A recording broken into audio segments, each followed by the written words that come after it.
মাইলস্টোনে যে যুদ্ধবিমান যে বিধ্বস্তের যে ঘটনা এটির হতাহতরা কিন্তু এই আহত যারা হয়েছেন তারা কিন্তু এখন বিভিন্ন হসপিটালে চিকিৎসা নিচ্ছেন। আমরা সর্বশেষ যে খবর জানতে পেরেছি এই জাতীয় বার্ন ইনস্টিটিউটে এখানে ৪৫ জন রোগী কিন্তু চিকিৎসা নিচ্ছেন আহতরা এবং এই মাইলস্টোনের যে যুদ্ধবিমান বিধ্বস্তের ঘটনায় যে আহত হয়েছেন এটিকে কেন্দ্র করে কিন্তু বিদেশ থেকেও কিন্তু চিকিৎসক দল কিন্তু বাংলাদেশে এসেছেন।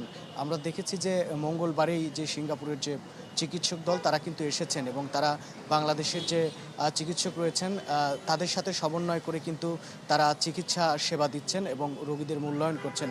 এবং এটা জানতে পেরেছি যে রোগীদেরকে আসলে ৩টি ভাগে ভাগ করা হয়েছে এবং ৩ স্তরে ভাগ করে তাদেরকে পর্যবেক্ষণ করে তারপর সেটি মূল্যায়ন করে তাদেরকে চিকিৎসা দেওয়া হচ্ছে। এছাড়া আজকে সকালেও কিন্তু ভারতের একটি চিকিৎসক প্রতিনিধি দল এই জাতীয় বার্ন ইনস্টিটিউটে এসেছিলেন, তারাও কিন্তু রোগীদের পর্যবেক্ষণ করেছে। এছাড়া চীনের যে একটি চিকিৎসক প্রতিনিধি দল এটি আসার কথা রয়েছে সেটি আসলে ঢাকায় যখন বিকেলের দিকে অথবা সন্ধ্যার দিকে হতে পারে তারা যখন ঢাকায় ল্যান্ড করবে এবং তারপর কিন্তু তারা এই বার্ন ইনস্টিটিউটে আসবেন এবং আগুনে যারা এই বিধ্বস্তের ঘটনায় যাদের পোড়ার যে ইনজুরি হয়েছে সেটি তারা পর্যবেক্ষণ করবেন এবং তারা আসলে এটার মূল্যায়ন করার পর তারা আসলে চিকিৎসা দেবেন। আসলে শরীফ এই মাইলস্টোনের যে বিমান দুর্ঘটনা যুদ্ধবিমান দুর্ঘটনা এটিকে কেন্দ্র করে শুধু বাংলাদেশের চিকিৎসকরাই নন, বিদেশের বিভিন্ন দেশ থেকে আসলে চিকিৎসকরা স্বেচ্ছায় সেগুলো রাষ্ট্র আসলে বাংলাদেশে চিকিৎসা সহায়তা পাঠানোর জন্য তাদের চিকিৎসক প্রতিনিধি দল আসলে পাঠাচ্ছেন। আমরা এটাও জানতে পেরেছি যে আমেরিকা থেকেও একটি চিকিৎসক প্রতিনিধি দল আসার কথা রয়েছে। এবং আরও একটি বিষয় জানিয়ে রাখি শরীফ, আজ দুপুরে মাহতাব নামের একজন কিন্তু মারা গিয়েছে বলে আমরা জানতে পারি চিকিৎসাধীন অবস্থায় এই বার্ন ইনস্টিটিউটে। শরীফ। মাহবুব, ধন্যবাদ আপনাকে। দর্শক, জাতীয় বার্ন ইনস্টিটিউট থেকে আমাদের সহকর্মী মাহবুবুর রহমান আমাদের সাথে যোগ দিয়েছিলেন। মাইলস্টোন স্কুল অ্যান্ড কলেজ প্রাঙ্গণে রয়েছেন আমাদের আরেকজন সহকর্মী সজল শাইক, তিনি আমাদের সাথে যোগ দিয়েছেন। সজল, স্কুল প্রাঙ্গণে যারা আসছেন এই শোক আসলে বলার কিছু নেই, বইবার শক্তি সবাইকে দিয়ে, কি বলছেন তারা এই মুহূর্তে?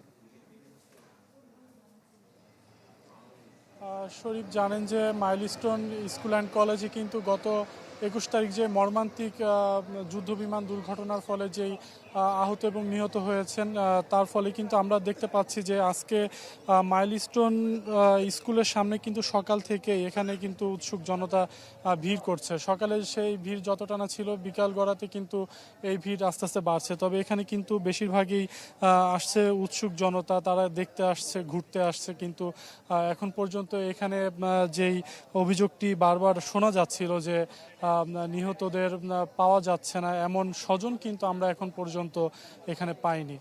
তবে আমি বলে রাখি যে মাইলস্টোন স্কুল কর্তৃপক্ষ কিন্তু একটি কমিটি গঠন করা হয়েছে। সেখানে যদি যারা নিহত হয়েছে বা যারা নিখোঁজ রয়েছে, যাদেরকে পাওয়া যাচ্ছে না, তাদের যেই তালিকাবদ্ধ করার যে বিষয়টি রয়েছে তারা কিন্তু সেটি গতকালকেই চালু করেছে এবং এখন পর্যন্ত কিন্তু ৫ জন এই অভিযোগ দিয়েছে যে তাদের ৫ জনের মধ্যে ৩ জন হচ্ছে সন্তান পাওয়া যাচ্ছে না আর ২ জন অভিভাবক। তো এই ছিল আসলে মাইলস্টোন যেই কলেজের কমিটি, যারা নিখোঁজের কমিটি, সেই কমিটির তথ্য। এছাড়া যদি বলি যে এখানে উৎসুক জনতাদের ভিড় রয়েছে, তারা দেখতে এসেছে। ভিতরে কিন্তু এখনও আইনশৃঙ্খলা রক্ষাকারী বাহিনী রয়েছে এবং গেটটি বন্ধ রয়েছে, এখানে গণমাধ্যম কর্মীদের ঢুকতে দেওয়া হচ্ছে না। এছাড়া কিন্তু বলা যায় যে বাহিরের চিত্র একদম যেই কলেজ ক্যাম্পাসের বাহিরেও কিন্তু আইনশৃঙ্খলা রক্ষাকারী বাহিনী রয়েছে। শুধুমাত্র কলেজের ভিতরে যে সকল স্টুডেন্টদের আইডি কার্ড রয়েছে তাদেরকেই মূলত ঢুকতে দিচ্ছে এবং শিক্ষকদের ঢুকতে দিচ্ছে। এছাড়া বলা যায় যে আসলে এই মর্মান্তিক দুর্ঘটনার ফলে কিন্তু সারা দেশের মানুষই হতবিহ্বল হয়ে পড়েছে। সবাই কিন্তু আসলে শোকাতুর পরিবেশ কিন্তু এখনও বাংলাদেশে বিরাজ করছে এবং মাইলস্টোন কলেজ তো বটেই। শরীফ, এই ছিল মাইলস্টোনের সামনে থেকে আমার কাছে সর্বশেষ। সজল, ধন্যবাদ আপনাকে।